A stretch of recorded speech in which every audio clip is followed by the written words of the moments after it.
Hello everyone, welcome to our YouTube channel Akanksha ji सब। आज के इस वीडियो में हम लोग देखेंगे ज्योग्राफी। ये ज्योग्राफी हम क्लास 6 का देख रहे हैं। इसको पूरा हम कंप्लीट करेंगे। एनसीईआरटी हम पूरा 6 to 8 पहले देखेंगे, उसके बाद हम सारा प्रीवियस ईयर करेंगे और सीडीपी वगैरह सारा कुछ देखेंगे। तो वीडियोज़ अगर पसंद आए तो प्लीज़ वीडियो को ज़रूर से लाइक करिएगा, कॉमेंट करके ज़रूर से बताइएगा वीडियो कैसा है। आज हमारा है 4th चैप्टर मानचित्र, यानी मैप देखना है हमें। देखो, ज्योग्राफी जो है ना, उससे बहुत सारे क्वेश्चंस आते हैं, तो हम इसको पहले देखेंगे। आप पिछले अध्याय में ग्लोब के महत्व, देखो हम इस पिछले जो चैप्टर था उसमें ग्लोब के बारे में देख चुके हैं। ग्लोब में अध्ययन की कुछ सीमाएं होती हैं। देखो, ग्लोब में अध्ययन की कुछ सीमाएं होती हैं, ये भी हमने देखा। जब हम पूरी पृथ्वी का अध्ययन करना चाहते हैं तब ग्लोब हमारे लिए काफ़ी उपयोगी साबित होता है। लेकिन जब हम पृथ्वी के केवल एक भाग, जैसे अपने देश, राज्य, जिला, शहर, गाँव के बारे में अध्ययन करना चाहते हैं, तो ये हमारे लिए उतना उपयोगी साबित नहीं होता, क्योंकि हम ग्लोब में उसमें अपना जूम करके गांव थोड़ी ढूंढ पाएंगे। उसके लिए भी हमें मैप की ही ज़रूरत पड़ेगी, यानी मानचित्र की। ऐसी स्थिति में हम मानचित्रों का उपयोग करते हैं। देखो, मानचित्र का हम उपयोग करते हैं। अब यहाँ से देखो क्वेश्चन आते हैं कैसे। मानचित्र पृथ्वी की सतह या इसके एक भाग का पैमाने के माध्यम से चपटी सतह पर खींचा गया चित्र है, लेकिन एक गोलाकार सतह को पूरी तरह से चपटा करना असंभव है। मतलब कि पृथ्वी हमारी चपटी है, तो हम इसको क्या करेंगे, मानचित्र को पूरी तरह चपटी तो कर नहीं पाएंगे।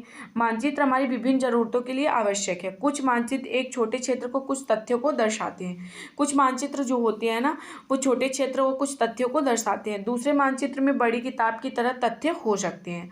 जब बहुत से मानचित्रों को एक साथ रख दिया जाता है तब एक एटलस बन जाता है। एटलस विभिन्न प्रकारों के तथा अलग अलग पैमाने पर खींची गई मापों पे आधारित होती है। हमने एटलस देखा है और पढ़ा भी। हम ज्योग्राफी के लिए एटलस का यूज़ करते हैं। मानचित्रों से ग्लोब की अपेक्षा हमें ज़्यादा जानकारी मिलती है। देखो, मानचित्रों से हमें अगर कंपेयर टू ग्लोब तो ज़्यादा जानकारी मिलती है। मानचित्र विभिन्न प्रकार के होते हैं। मानचित्र जो है विभिन्न प्रकार के होते हैं, जिनमें से कुछ को नीचे वर्णित किया गया। यहीं से आपसे क्वेश्चन पूछेगा। देखो, भौतिक मानचित्र क्या है? पृथ्वी की प्राकृतिक आकृति। जैसे देखो, भौतिक मानचित्र के अंतर्गत पृथ्वी की प्राकृतिक चीज़ें जो हो गई, जैसे पर्वत हो गया, पठार हो गया, मैदान, नदी, महासागर इत्यादि को दर्शाने वाले मानचित्र को भौतिक या उच्चावच मानचित्र कहा जाता है। फिर राजनीतिक मानचित्र, जैसा कि इसके नाम से पता चल रहा है, हमारा दूसरा है। तो इसमें राज्य हो गया, नगर हो गया, शहर तथा गांव और विश्व के विभिन्न देशों और राज्यों तथा उनकी सीमाओं को दर्शाने वाले मानचित्र को राजनीतिक मानचित्र कहा जाता है। थीमेटिक मानचित्र क्या होता है?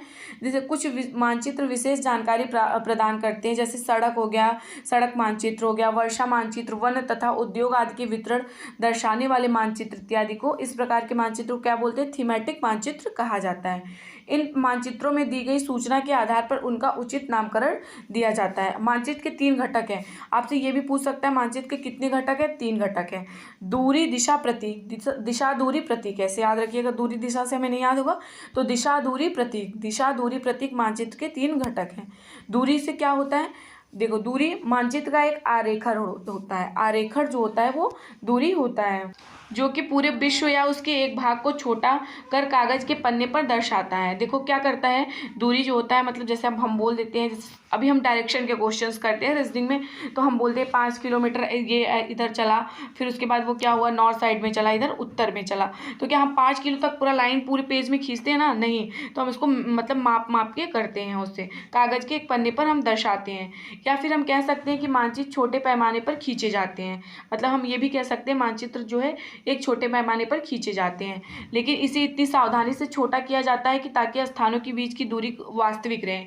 मतलब कि ऐसा ध्यान से उसको किया जाता है, सावधानी से, कि जितना भी दूरी है उतना ही रहे। मतलब अगर मान लो ये कोई मुन्नी शिला हो गई, अगर ये 5 किलोमीटर चलती है ना, तो 5 किलोमीटर ही हमें लिखना है। इसमें हमें 4, 3 या फिर 3, 4 नहीं करना है। तो मतलब कि वास्तविक दूरी बनी रहे। यह तभी संभव हो सकता है जब कागज पर एक छोटी दूरी स्थल की बड़ी दूरी को व्यक्त करती है। इसलिए इस उद्देश्य के लिए एक पैमाना चुना जाता है। पैमाना स्थल पर वास्तविक दूरी तथा मानचित्र पर दिखाई गई दूरी के बीच का अनुपात होता है। उदाहरण के लिए आपके विद्यालय और आपके घर के बीच की दूरी, देखो अभी मैंने बताया ऐसे ही आपको डायरेक्शन का, कि मतलब उदाहरण के लिए जैसे अब हमारा स्कूल ये हो गया, ये हमारा छोटा सा घर हो गया, तो इसके बीच की दूरी कितनी है? 10 किलोमीटर है। तो जिसे हम मानचित्र पर 2 सेंटीमीटर की दूरी से व्यक्त करते हैं। अब हम 10 किलोमीटर तो लिखेंगे नहीं कि 10 किलोमीटर तक हम मानचित्र पे इतना बड़ा 10 किलोमीटर तक मानचित्र बनाएंगे, नहीं। तो मानचित्र पे क्या लिखेंगे? इसको 2 सेंटीमीटर, इसको 10 की जगह हम क्या कर देंगे 2 सेंटीमीटर से हम इसको व्यक्त कर देंगे। व्यक्त किया गया। इसका अभिप्राय है कि मानचित्र 1 सेंटीमीटर स्थल, मतलब इसका अभिप्राय तो यही निकला, अगर 2 सेंटीमीटर हुआ तो 1 सेंटीमीटर का मतलब क्या होगा 5 ना, तभी तो 2 सेंटीमीटर का मतलब होगा मतलब कि 2 सेंटीमीटर का 10 होगा। तो इस तरह से मतलब हमें दर्शाना है। इस प्रकार पैमाना किसी भी मानचित्र के लिए बहुत महत्वपूर्ण होता है। अगर आपको पैमाने की जानकारी है तो आप मानचित्र पर दिए गए किसी भी दो स्थानों के बीच की दूरी का पता लगा सकते हैं। जब बड़े क्षेत्रफल वाले भाग जैसे महाद्वीप या देशों को कागज पर दिखाना होता है तब हम लोग छोटे पैमाने का उपयोग करते हैं। उदाहरण के लिए मानचित्र पर 5 सेंटीमीटर स्थल के 500 किमी को दर्शाता है। मतलब कि देखो अभी हम छोटा दर्शा रहे थे, स्कूल और अपना घर दर्शा रहे थे ना, लेकिन जब हमें बड़ा जैसे इंटरनेशनल हो गया, ये मान लो इंडिया हो गया, ये मान लो हमारा ये पाकिस्तान हो गया, तो इसको दर्शाने के लिए हम क्या करेंगे 5 सेंटीमीटर लिखेंगे। तो इस 5 सेंटीमीटर का मतलब क्या होगा 500 किलोमीटर को हम दर्शाते हैं, तभी तो इसको छोटे पैमाने वाला मानचित्र हम कहते हैं। जब एक छोटे क्षेत्रफल वाले भाग जैसे आपके गांव या शहर को कागज पर दिखाना होता है तब हम बड़े पैमाने का उपयोग करते हैं। जैसे स्थल पर 500 मीटर की दूरी को मानचित्र पर 5 सेंटीमीटर से दर्शाया जाता है, इस प्रकार के मानचित्र के बड़े पैमाने वाले मानचित्र कहते हैं। तो इसको ऐसे वाले को हम क्या बोलते हैं बड़े प्रकार मतलब कि पैमाने वाले मानचित्र कहते हैं। बड़े पैमाने वाले मानचित्र छोटे पैमाने वाले मानचित्र की अपेक्षा अधिक जानकारी प्राप्त करते हैं। तो देखो वही एग्जाम्पल दिया हुआ, जैसे ये सामुदायिक केंद्र हो गया, दुकान हो गया, कुआं हो गया, ये विकास का घर हो गया, शीला का घर हो गया, ये फलोद्यान हो गया। ये लोग जैसे जहाँ पे जा रहे हैं, जैसे ये करीम का घर हो गया, शीला का घर हो गया, विकास का घर हो गया, इन्हें जहाँ पे जाना है उस हिसाब से इन्होंने इसको दर्शाया। अब हम दिशा देखते हैं। देखो पहले हम दिशा अपना देख लो, हमारी जो 4 मेन दिशा है कौन सा, ये हमारा उत्तर हो गया, ये हमारा दक्षिण हो गया, ये हमारा पूर्व हो गया, हमारा पश्चिम। अगर ऐसे भी नहीं समझ में आया होगा तो एक इजी वे है, ये हमारा नॉर्थ हो गया यानी जिनको हम उत्तर बोलते हैं, ये हमारा साउथ हो गया, ये हमारा मतलब कि दक्षिण हो गया, ये हमारा मतलब पूर्व, इसको हम क्या बोलते हैं ईस्ट बोलते हैं, ये हमारा वेस्ट हो गया, इसको हम क्या बोलते हैं पश्चिम हो गया। ठीक है, इसके पास इनके बीच की जो चीज़ें हैं ना, ये मानचित्र में ये भी दिशाएं काउंट होती हैं। पहले हम इसको देख लेते हैं फिर हम आपको ये याद भी करा देंगे। अधिकतर मानचित्र के ऊपर दाहिनी तरफ तीर का निशान बना होता है जिसके ऊपर ऊ लिखा होता है। इस तीर का निशान उत्तर दिशा को दर्शाता है, जैसे कि ये वाला अभी मैंने आपको बताया, ये क्या है हमारा उत्तर है, इसे उत्तर रेखा कहा जाता है। इसको क्या बोलते हैं हम लोग उत्तर रेखा कहा जाता है। जब आप उत्तर के बारे में जानते हैं तब आप दूसरी दिशाओं में जैसे पूर्व पश्चिम तथा दक्षिण के बारे में पता लगा सकते हैं। जैसे अब नीचे का हमारा ये हो गया साउथ, ये हमारा ईस्ट हो गया, ये हमारा वेस्ट हो गया। अभी हमने ये चित्र में देखा है। ये 4 मुख्य दिशाएं हैं। देखो 4 मुख्य दिशाएं हमारी कौन कौन सी हैं, मैंने आपको बताया उत्तर दक्षिण पूर्व पश्चिम को दिखाया गया है, वो प्रधान दिग्बिंदु कहे जाते हैं। प्रधान दिग्बिंदु कौन कहे जाते हैं, हमारे जो 4 मुख्य दिशाएं हैं उत्तर दक्षिण पूर्व पश्चिम, नॉर्थ साउथ ईस्ट वेस्ट जो हैं ये हमारे प्रधान दिग्बिंदु हैं। इनके बीच की 4 दिशाएं, इनके बीच की जो है 4 दिशाएं, देखो अब 4 दिशाएं हम कैसे पता करेंगे। ये हमारा अभी हमने देखा नॉर्थ था हमारा, ये साउथ था, तो ये हमारा पूर्व है मतलब कि ईस्ट है। तो इन उत्तर और इसके बीच का हमें उत्तर पूर्व लिख देना है, ध्यान रखना उत्तर पूर्व हो गया। और ये दक्षिण और पूर्व के बीच का हो गया दक्षिण पूर्व हो गया। और ये दक्षिण और पश्चिम का दक्षिण और पश्चिम हो गया। ये उत्तर और पश्चिम का ये उत्तर पश्चिम का दिशा हो गया। इनके बीच की 4 दिशाएं जैसे उत्तर पूर्व हो गया हमारा, दक्षिण पूर्व हो गया, दक्षिण पश्चिम हो गया, उत्तर पश्चिम हो गया। इन बीच वाली दिशाओं की मदद से किसी भी स्थान की सही स्थिति का पता हम लगा सकते हैं। जैसे हम डायरेक्शन का क्वेश्चन सॉल्व करते हैं, आप देखे होंगे रीजनिंग वाले जो क्वेश्चन होते हैं, निम्नलिखित दिशाओं का पता लगाइए। विकास अभी देखा हमने जो, उसमें हमें पता लगाना था। हम दिक सूचक की सहायता से किसी स्थान की दिशा का पता लगा सकते हैं। दिक सूचक की सहायता से ही हम किसी स्थान का पता, दिक सूचक जो हो गया हमारा ये डायरेक्शन जो है हमारे, इसी से तो हम पता लगा सकते हैं। जैसे मान लो मेरा घर इधर नॉर्थ में है तो कैसे पता चलेगा, तो हमें डायरेक्शन पता होगा तभी तो पता चलेगा कि ये नॉर्थ में है। अगर इधर होता तो हम मतलब तुरंत लाइन खींच लेते फटाक से, हमें पता चल जाता है कि ये ईस्ट के साइड है। यह एक यंत्र है जिसकी सहायता से मुख्य दिशाओं का पता लगाया जाता है। इसकी चुंबकीय सुई की दिशा हमेशा उत्तर दक्षिण दिशा में होती है। याद रखिएगा, जो दिक सूचक की चुंबकीय सुई होती है हमेशा किस में होती है, उत्तर दक्षिण में होती है, नॉर्थ और साउथ में होती है। बस ऐसे एक पड़ी लाइन मतलब खड़ी लाइन जो होती है उसको खींच देनी है हमें। अब प्रतीक देखते हैं। हमारा तीसरा जो है, यह यहाँ से क्वेश्चन बहुत बहुत पूछता है। यह किसी भी मानचित्र का तीसरा प्रमुख घटक है। किसी भी मानचित्र पर वास्तविक आकार और प्रकार की विभिन्न आकृतियों को, जैसे भवनें, सड़कों, पुलों, वृक्षों, रेलों की पटरियां या कुओं को दिखाना संभव नहीं है होता है। इसलिए वे निश्चित अक्षरों, छाया, रंगों, चित्रों और रेखाओं का उपयोग करके दर्शाए जाते हैं। ये प्रतीक कम स्थान से अधिक जानकारी प्रदान करते हैं। इन प्रतीकों के इस्तेमाल द्वारा मानचित्र को आसानी से खींचा जा सकता है तथा इन अध्ययन मतलब इसका अध्ययन करना आसान होता है। अगर आप एक क्षेत्र की भाषा को नहीं जानते तथा आप मतलब कि किसी दिशाओं के बारे में नहीं पूछ सकते, तो आप इन चिन्हों की सहायता ले सकते हैं। जैसे रेलवे लाइन हो गया, ये रेलवे लाइन हो गया। देखो सबसे पहले हमें रेलवे लाइन में, ये हमारी बड़ी लाइन हो गई, ये बड़ी लाइन हो गई, ये मीटर लाइन हो गई, ये रेलवे स्टेशन हो गया हमारा। पक्की कच्ची सड़क, ये हमारा पक्की सड़क है, ये हमारा कच्चा सड़क है। राष्ट्रीय अंतर्राष्ट्रीय आपको ये भी दे सकता है। ये राष्ट्रीय हो गया, हम अगर राष्ट्रीय मैप में दर्शाते तो राष्ट्रीय को इससे, राज्य को इससे और जिला को इससे। अब हमारा जैसे कुआं हो गया, कुआं ये हो गया हमारा, ये हमारा तालाब हो गया, ये हमारा नहर हो गया, पुल हो गया। मतलब इस तरह से हम इसको दर्शाते हैं। देखो ये हमारा नदी है, सॉरी ये हमारा नदी है, ये कुआं है, ये तालाब है, ये नहर है और ये पुल है।